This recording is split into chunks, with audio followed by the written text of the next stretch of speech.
Any team that he goes to, he just brings so much flavor. He brings so much power on that side lane.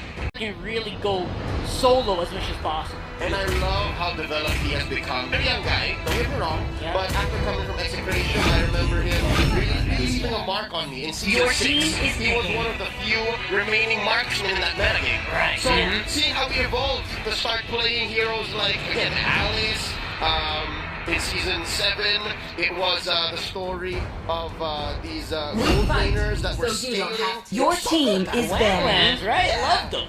Yeah, and for Echo on the other hand, I'm also going to be looking forward to how RK3 is going to be performing at the start of this.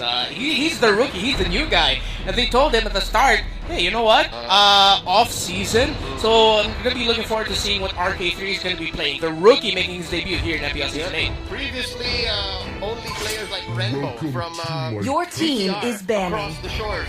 But right now, here we go, draft is afoot.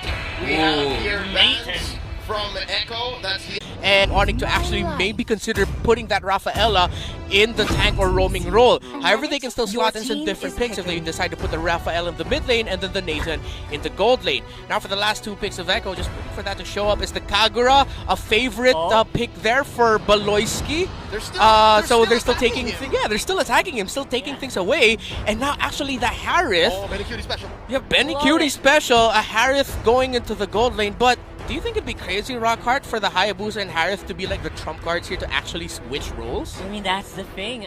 There's so much versatility and flexibility, and that's what you get when you draft players like these guys. You can throw any heroes on them, right? They have so many of their signatures that you're going to be confused a little bit. And there's just something that happens when switching.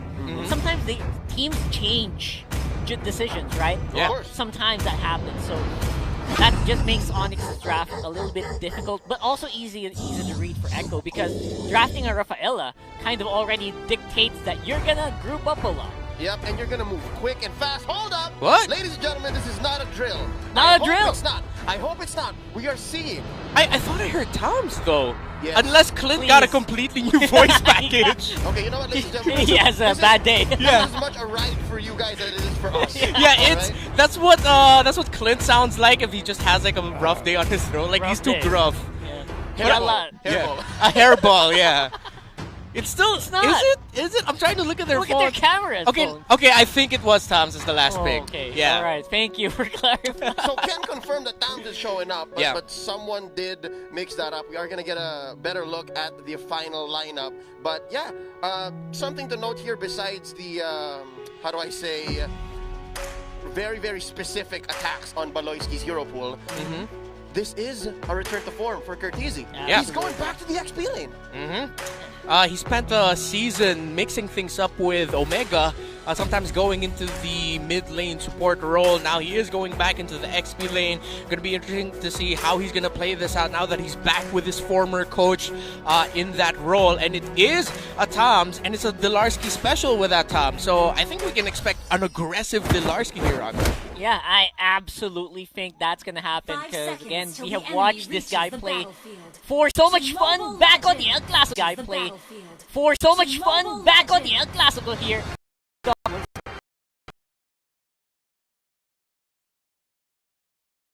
March 5G, the Philippines' fastest 5G network. We are now upon the first game of MPL Philippines season, and boy, oh boy, does it feel good to be back. Baloyski, actually, yeah, he is playing the mid lane Nathan, and he is rocking that Avarice. What exactly is an Avarice? Well, with Avarice, the more you get to hit an enemy hero, you can stack up gold per hit. So that's what you want on that Nathan, to get the items as quickly as possible. Oh, they are pressuring Aspect. His Hayabusa here is going to have a difficult time. His support, the RK3 special Kagura, and of course Felicia's Chu. It's going to take a while for him to actually do anything as the Hayabusa, but as soon as he hits level 4, I expect that it'll be okay, but Baloyski's giving him a hard time. Yeah, good thing he got the orange buff right away, though. That's the, like, if that was delayed, oh my god, that's a level Hayabusa. Felicia here. Bring around the rosies, skipping to BMO's beat, but yeah, he's not. He doesn't feel weird here, because I think Rafflesia's used to this kind of play. We've seen him time and time again just babysit a jungler. Yeah, over and over again, right?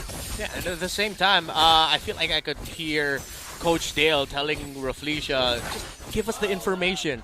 If you need to go deep into the enemy jungle, You can hear it through the camera. Yeah, like, go there, please. We need to know. Just check him. Yeah. I didn't know, man. Yeah, by the way, we just need to point out here, it is Echo on the blue side and Onyx on the red side. That's right, that's right. There's just a little bit of snafu Yeah. there, but again, you Switch can really tell by the HP bar, the color of their HP bar, right? Yeah. So, and so far, I feel like, yes, aggressive early game is going to be the name of the game here for Onyx and Kyrie.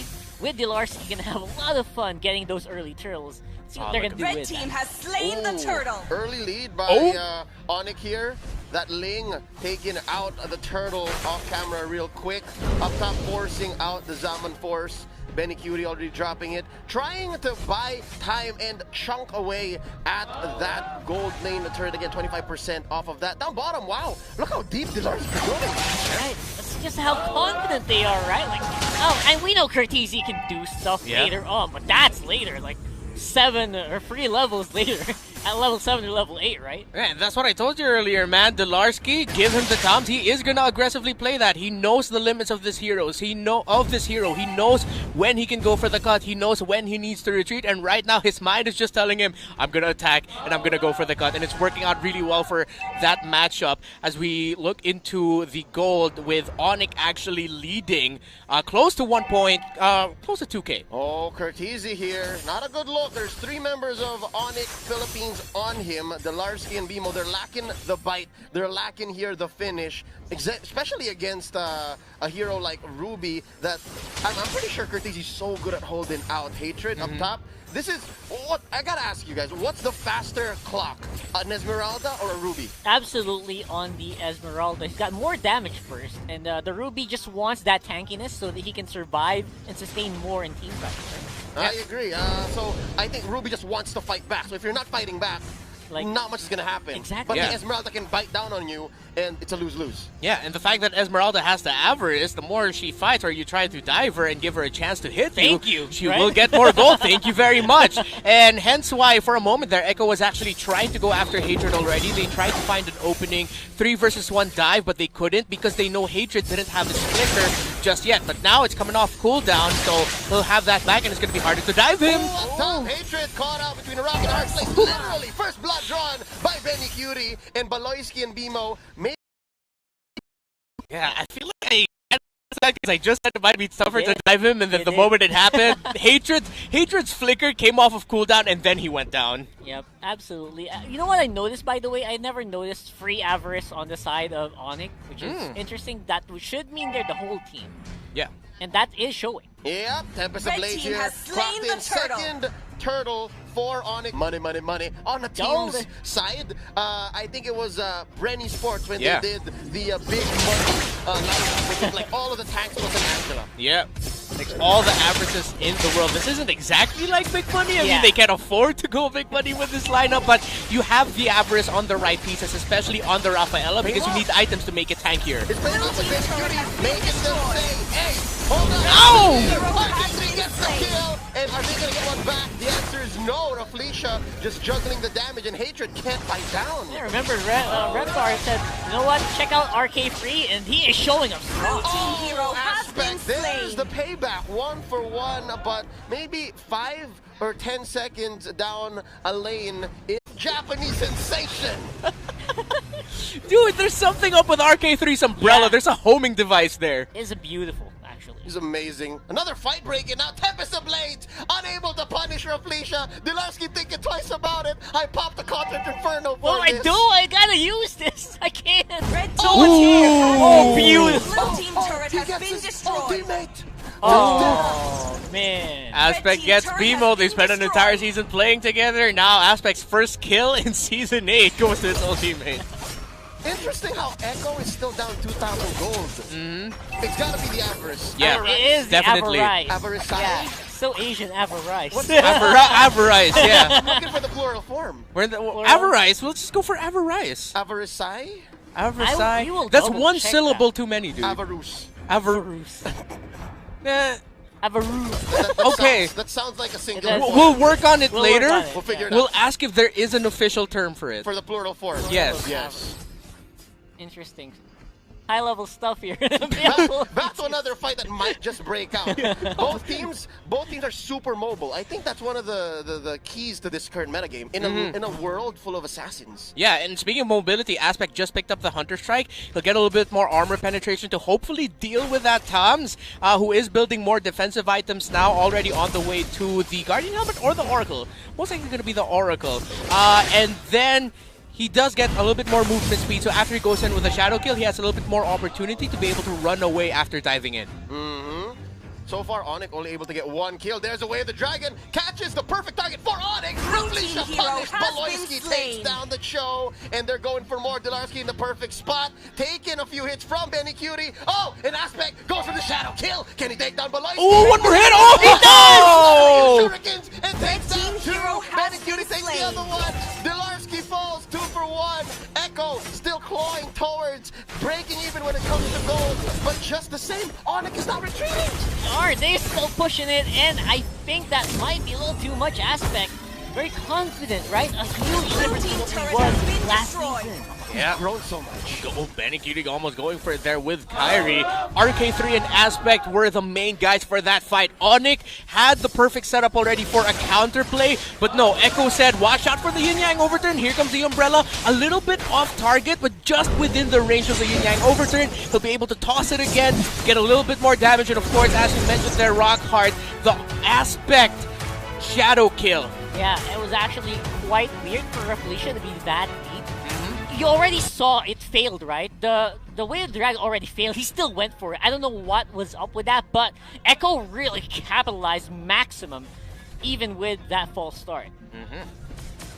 My eyes are still on RK3. RK3, right? It was so interesting how he positioned himself and actually helped towards get that 2 for 1. Yeah. And looking at the kill count and eventually the gold lead that Echo is trying to catch up to, I think they're putting a dent on this. Yeah. It's less than 2K at any given moment, and so far, they're looking for the punishes, but I don't know, Onyx has just much more scaling. Yeah, Delarski now just picked up the Athena shield for that Tom, so he might be able to do a better job of actually sustaining the damage coming in from the Kagura, who just picked up the Divine Glaive. So we have to watch out for who'll be able to sustain who better. So more decision-making, more impact on RK3's decision-making in this regard, especially now that they are playing around the Lord pit. I like what Delarski is doing. He's playing Enforcer. He's saying, all right, this is the perimeter. Nobody come close. Yep, we got you. We got you, fam. Come on, guys, just start. No. One thing I need to mention here, though, is Benny Cutie hasn't gone down yet. 2-0-5. Oh, That's And such this- a Benny Cutie thing to do, though. Yeah, and he's so happy with how much items he has now. He already has his main core items all just picked up there, the Holy Crystal. So this is Harith. That, if Onyx cannot pin him down, is gonna hurt. And the only pin down they have is the Falling Star Moon and the Holy Baptism of the Rafaela. Yep, and just like that, Echo is looking to capitalize. They sense that Onyx is not here. Let's do this. They're gonna reset the Lord. They sense that Kyrie was gonna come from the back, and I think after that we're back at square one. Lord gets enhanced. Imagine Kyrie just, jumping and then forcing the rest of Echo to fall back. That's pretty good stuff, right? That's pretty good stuff. And that's a statement coming from a 0-0-2 Ling. Yeah. That is the friendliest Ling I've seen in a while. I can threaten you just by being here, even though I didn't get any kills yet. Oh, there's no coming back. There's a Tempest of Blade. Gets it! Ling gets it! And Rafleisha gets Blue team hero punished. has Just been like slain. that, Echo is not in any shape. RK3 says something. He says, no, you do not get that for free. It's a 1-for-1. And he the gets damage! shut down by J. Lord Gonzalez. Hatred. So it looks so easy when they do it, right? I could not pull that off if I wanted to. Beautiful, and again, that was out of nowhere, right? RK3 had no business getting that. And Hatred had no business bursting down RK3 like that. I'm looking at Wolf on the Tagalog stream across me from now, and he made the same face as I did. How the heck did he bring down RK3 that much? I think that was He one. was at 40%. One Stardust dance. Yeah, it's just one Man, Where did that come There's a from? new fire under Hatred. I think that's what it is. Season 7 was so difficult for this young man. Yeah. And now, playing in the gold lane, coming from the core, coming from the jungle, he seems to be home. That's why the tendencies are changing from hate to hatred. Yep, just miles away. Bootcamp is miles away, and I heard him shout, "It's Onyx time." Yeah. No. Oh my God! Vertizi! What a Hero move from has been Gertizi! slain. Bimo falls, Blue team and the base rest of turret has Onyx been Philippines destroyed. back the hell out. The last time I saw Gertizi do something like this, I'm not sure if it was Gertizi or it was Kenji, but it was his days in Omega. Yeah. It was an F2, but right now, Dilarski gets pulled in. He cannot sustain. Betty Cutie takes him down. But I think it's worth it. They were able to take down turrets across the map. Yeah, that was huge. Their economy is kind of just balancing out because of that. Yeah. And I think maybe Onyx are getting what they want. That inhibitor turret on the bot side is huge. And look at him using I'm Offended to clear up the minion waves after he just pulled off an amazing play there. This is his main damage item is just the Haas Claws. He has Dominance Eyes, he has the armor, he's going full defensive. Yeah. And that's now is what Onyx has to watch out for because their lack of control, that's what Echo actually has in spades. Their control and their ability to burst down with the Kagura, and if you can't catch down their Harith, the Harith is going to be able to dash around and just throw the damage. And oh man, I may be speaking too early here, but we might be seeing Onyx lack of control, of crowd control, coming to bite them now. I mean, these are slippery heroes that Echo are using, right? So some of the most slipperiest heroes in the game. 4 of them. It makes sense though. I mean, that's how Onyx has been playing for a majority of the 15-minute bout. They have been going in, going out, going in, going out. That's why the team fights are relatively scarce. This is pretty conservative for this current metagame, sitting at 11-4, and looking at a map that's this pushed for Onyx. So I guess they know the weaknesses, and I think they're just doing their best to cut their losses. And I think this is like the problem for Onyx instantly picking up their Ling and Nathan. You already know. Pick one. Yeah, they're ace. So Echo right away went for the Ruby, and that's the reason why Ruby works so well in this meta. Just how well she does against assassins. And you mentioned it, like no items required. You're gonna do your job either way. So I love that they're doing this. And again, this lineup is going to be difficult to deal with, especially in the late game. So that's where I think Onyx is going to have to think about. They're going to have to really start bursting individuals down, because I doubt that they can take a team fight. Yeah, it's not going to be that easy. And the way that they've been playing so far, this is not Onyx's first rodeo. They have done well in their scrims and their preparation to know that this lineup is not going to lift the finger against Echo. Because if they do, that whole Gertizi situation happens all over again. And of course, they're always the yin-yang overturn. That's so difficult to spot out at times. Yeah. Right? Despite all of that, Onyx still has the gold lead. Yeah. It's still like close Avarice, to 3,000. really. What's the the cap average on keeping them Avarice, alive? though, Yeah. right? That's We're going to the have point. to think about it. Yeah, that's the whole point of it, is as long as Onyx keeps this up, then that gold lead is going to stay. And yeah, I don't think this kill score is going to change drastically. But let's see, here's another Lord. It's at half. I wouldn't call this no man's land. I wouldn't call this no point of return just yet. Blue team base turret has been destroyed. Kyrie's doing something else on the map, though. Sneaky push. Sneaky. And again, all of that is dancing around the Lord. Ooh. Oh. I don't know where Kyrie is. Kyrie's so confident, Yeah. isn't he? You know they can't catch him. Unless Rafflesia gets to miraculously Jeet Kune-Do him off the Or wall. Gertizi. Or Gertizi. Yeah, it's a one-time, big-time kind of thing. And I think Rafflesia did pull the way of the dragon there on Dilarski. Also, he knows that there's really nothing much that Echo can do against him. Yeah, and I think even Boloyski is not shy to pull the trigger on Entropy. Like, he knows that the cooldown is fast enough. He knows where Echo is right now, and that's where the veterancy, that's where the wisdom comes from. And now Onyx just playing the long chicken game with the Lord versus Echo here. And I like the positioning of where Kyrie is. He's not way too close so that if a fight does break out, he doesn't put himself in the risk of potentially getting taken out. Which right now, if Kyrie or Aspect goes down for either team, that's going to be a sign for the other squad to go for the Lord. Way that's of the dragon! On to Dilarski! They drop everything on him! Ladies and gentlemen, they drop everything! Immortality pop! Can they get Rafflesia? There's that's one down! Blades, it's a trade. One Blue more team hero has been slain. Blue One team more hero time. has been And Kyrie slain. finished the job. Aspect falls. Ladies and gentlemen, this is it. Lord is now up next on the docket for Onyx Philippines. Those resets finally paid off for Onyx here, and Kyrie skipping every wall just to get that info. Red team Gets has him a slain the huge Lord. team fight. Man, I feel like Onyx was just like, please, Jeet Kune Do or Way of the Dragon are Toms, and that is what happened here. Benny Cutie goes down, that's a wipeout. We said it earlier, whoever loses their jungler, that team is going to go for the Lord, and I think this is it. This is the takeover time. Esmeralda versus Harry. One eats up shields, the other just makes them for days. Ladies and gentlemen, Onyx Philippines takes game number 1. That's as smooth as a game you can get with the lineup that they had. Again, no business winning any team fights. What did they do? They danced around it, and they got what they wanted.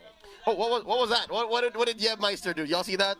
I missed it. He did like a little hand signal. Like hand cobra. sign, that's it. Oh. Interesting. Is he but the Cobra now? Maybe Yep, he's Cobra. The student. The yeah. Cobra. Yeah. The The student Cobra. becomes I like that. master. Yep, the Cobra Meister. No. Cobra Meister. Oh my god. I don't know. Ladies and gentlemen, what an opener. Interesting. Despite the loss, I think we learned a lot about Echo here, and they really showed us what's up. Especially letting RK3 play here, and boy, did he show up. Again, despite the loss, RK3 is, I think Renmar just exclaimed RK3 so much in that game. Yeah. I don't know what to say, except for watch out for this guy. This is definitely the right starting 5 for Echo still. Yeah, and I think it was just one misplay of actually going for Delarski. Because if you pick off someone like the Toms who can sustain a lot of damage, and then you decide to pour in your abilities to try and take him down, his teammates are going to come in, take you down, because you're out. Since your abilities are on cooldown, you will barely have anything to fight that fight, and that's exactly what happened. Kudos as well, though, to Hatred. A low stat line here, but coming in big with a falling Star Moon in the back line to cap off first what was a 3-man kill onto the side of Echo, eventually converting that into a wipeout. Hell of a play there by Onyx PH and Hatred. It's going to be an interesting series because this kind of lineup, the one that Onyx Philippines fielded, is an Aura Philippines special. They did the same thing at about week 1 or 2 of Season 7, wherein, I like how you mentioned, they were just using basic attacks. Yeah. A lot of what Echo brought to the table were ult-based engagements. But Onyx Philippines was like, alright, we'll just time all that out. Even our support ult, even the entropy really wasn't a factor. It was all about the basic attacks. Yep, and that's where they really shone in decision making, and I think they kind of were they were hyper aware of their win condition. That's why they weren't forcing team fights all game long. Yeah. I love that. I love that from Onyx, and that just shows so much growth. And great effect of Yeb for sure. Yeah, and it's funny because I remember a conversation I had with Wolf in terms of like how Onyx and how Coach Yeb was preparing Onyx PH for this season. One of the things that Coach Yeb did to prepare Onyx was they would conduct drills. I'm not going to tell you what they did, but Oh, that's a secret. Yeah. that's a secret. Obviously. But the drills was to improve the capability of everyone in the team to use Retribution to secure objectives. Okay. So maybe, yeah, laying on Kyrie, not a high kill score, but if you notice, 2 for 1 on the Turtles. In terms of the Lords, if I'm not mistaken, all the Lords went to the side of Onyx, or the Lord, or just one? The Lord. It was The two. Lord. No, 2. It was 2. Yeah, so two Lords Yeah. went onto the side of Onyx. So you could tell there that since Kyrie was competing with his own teammates as to who could Retribution objectives better, that came in big. Yeah, you expect your jungler to deal a lot of damage, get a lot of kills, but sometimes you leave that for the rest of the team. Let your jungle handle the objective security. That's exactly what he did. To be fair, you're right. I agree. Kyrie played less of an assassin. He was just skipping walls.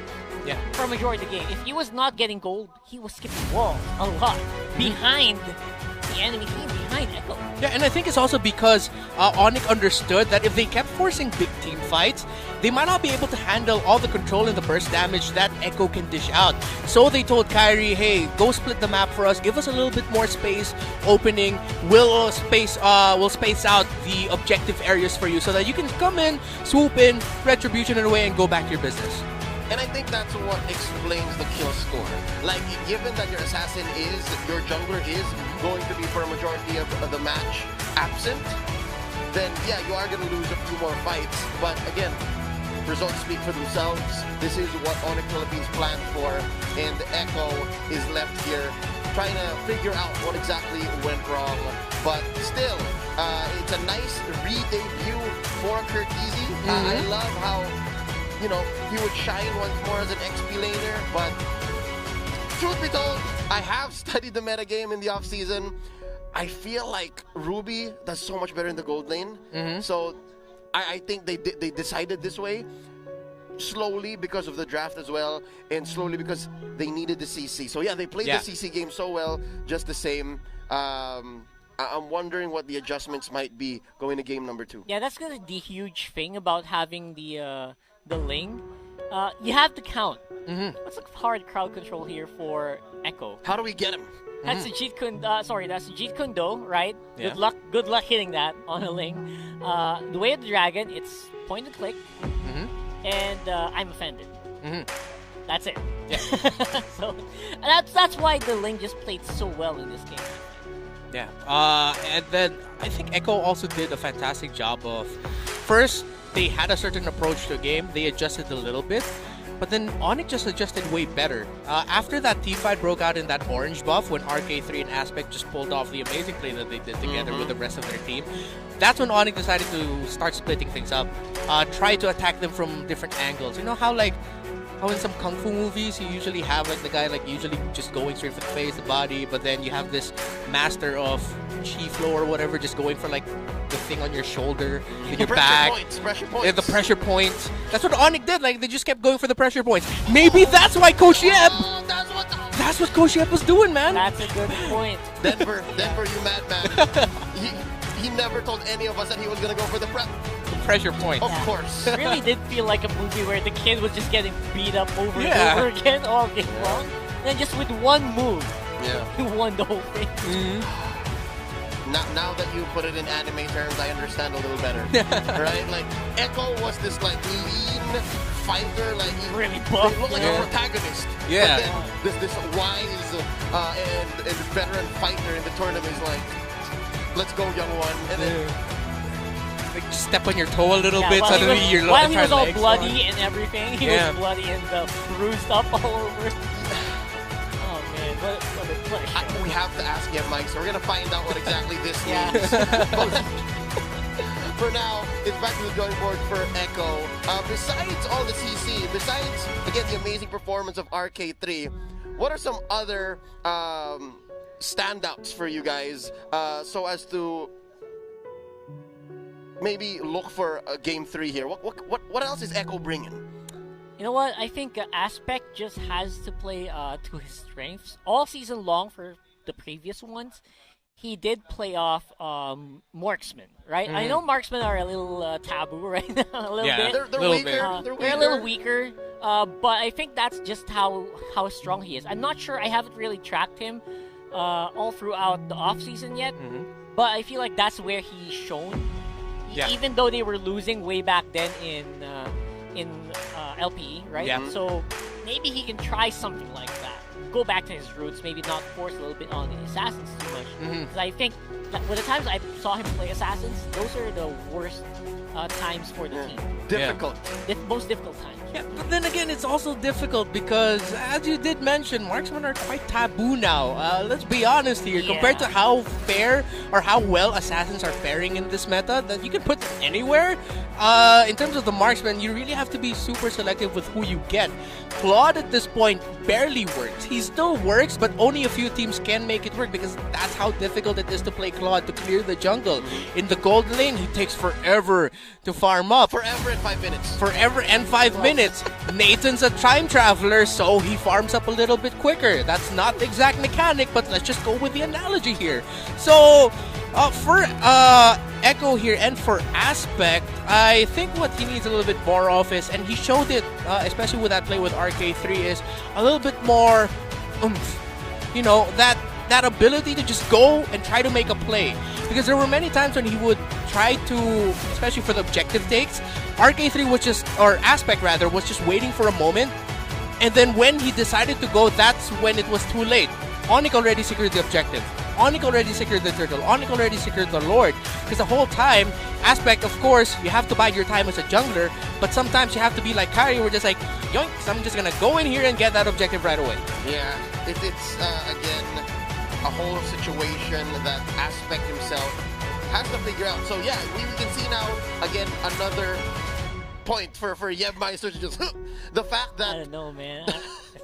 the fact that even the opponent's jungler has internal how do I say, things to address. Yeah. Right? So how can he perform outwardly? How can he, as you so well put, give oomph into this matchup? Yeah, you use oomph when the word just escapes you because it is too oomph. Skip me. Use it in your next ranked game, alright? Try to type it in. man. Assassin. Oomph. I'm gonna get a call later. Like, why did we get use a caster again? I thought you were supposed to be good with words. It's a new role. Yeah. You know what? I really love that because that's exactly what we need to look for. Probably not just Aspect. Curtisi pulled off like one huge pull. Yeah. But I feel like not just that one thing is not enough, right? I feel like we need consecutive stuff. Yeah. So, Whoa, transform. We're okay. Transformation. We're alright. The body swap as we look into the item builds here for the post-game segments. Onyx versus Echo Philippines. Nathan was actually already full built at this point, but because of the mobility on the side of Onyx PH, he could barely land his basic attacks. Of course, on the Nathan, your basic attacks will be flying everywhere, but the mobility was making him easy to avoid and easy to catch for Onyx PH, or for Echo rather. As we look into the stats here, are these accurate stats? Hopefully they are, but I think we've spoken well enough about the game. If you look at the buffs here, a lot of it has been secured by Onyx PH for the purple and the orange buff. In terms of the Lord, was it correct? Was it Echo securing it? I know Onyx was the one able to secure it. Yeah, I think it was. All Onyx. I feel like they're playing me on my first analyst segment there. They were like, you know, let's mess up Reptar a little bit. Let's give him this. They need to test you. Yeah, they need to test me. Here's Right. your oomph. Yeah, you want they gave that me my little oomph. It's like I've been looking for it for the entire season, man. Finally, I could finally have my own analyst segment. It's just like, what is this? It's Like, a thank test. you. If you can keep everything here and not rely on the graphics. Yeah. If it's a prank, thank you so much. It was a learning experience. I need to get better. all points of oomph aside, I think, yes, we have covered the game quite well enough. And it does come down to a matter of arming your, again, soldiers for this eternal war the right way. And of all the players on the side of Echo, we can say that there have been standouts. You know, Benny Curie, until the point wherein, until Hatred was just unstoppable, he was setting the pace. He was dictating when fights happen. Where we're looking at Rafflesia, who just does, again, Rafflesia things. Yep. If it was a Kufra, possibly maybe a little better. Let's look at, again, some highlights here. And yeah, again, of course, Benny Curie. Yeah, I mean, Benny Cutie has always been an anchor for most teams that he has joined. But this time around, look at RK3, right? But Echo coming in for the respond, RK3 going in with the Yin Yang overturn. This was the turnaround moment here for Echo PH, where we honestly thought that they could have get some great momentum after this play.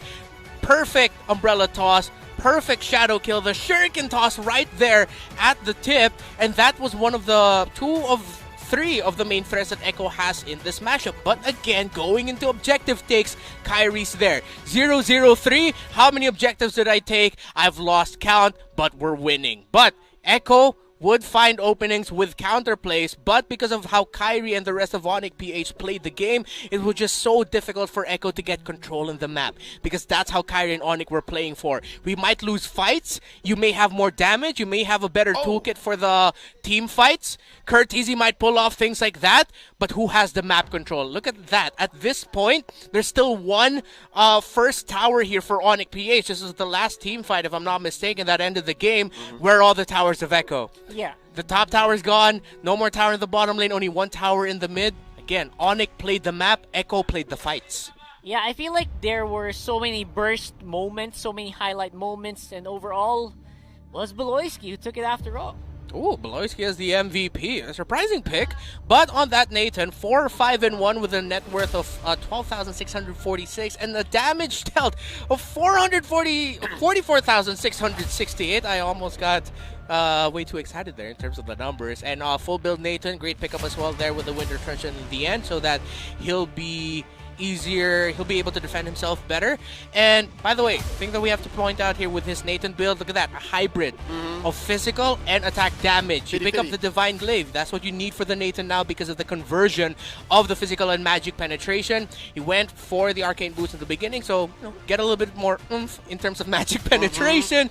Pick up the Divine Glaive later because you're going to need your attack speed, a little bit more sustain, and movement speed that you get from the Hunter Strike and the Endless Battle respectively. That's about as half and half as you get. Yeah. Literally 3 physical, 3 magic. Yeah. That's the fun thing about Nathan, right? I mean, stuff like that can happen. You can do stuff like that and still be effective. And yet, all of that is with an Avarice Emblem. Just was so effective in the team fights. That's all you need to do. You don't really need to be the main damage dealer. You just need to do a little bit. And the team played around that so well. Worth first pick here. Not a single drop of doubt for Onyx Philippines that it was worth it. Because again, even we had the gasp, like, really? Was Nathan worth picking here so soon? Yeah. But they were playing the whole mid gambit, and again, since this is not such a great time for marksman, I guess he's technically not a marksman. You put him in the support role, you make him play mid. Yeah. Balois, he just does great things. Oh yeah. Just right there. Finally letting the arrow loose. Yeah. That was the clue, right? Yeah. That was the clue that we had, that he was gonna pick a lot of range heroes this season. Well, again, I mean, Abyssal that could be a Arrow. lot of things. Right? Abyssal Arrow, Yeah. whatever. Nathan has no arrows. throws, He throws like time plates. like a boomer.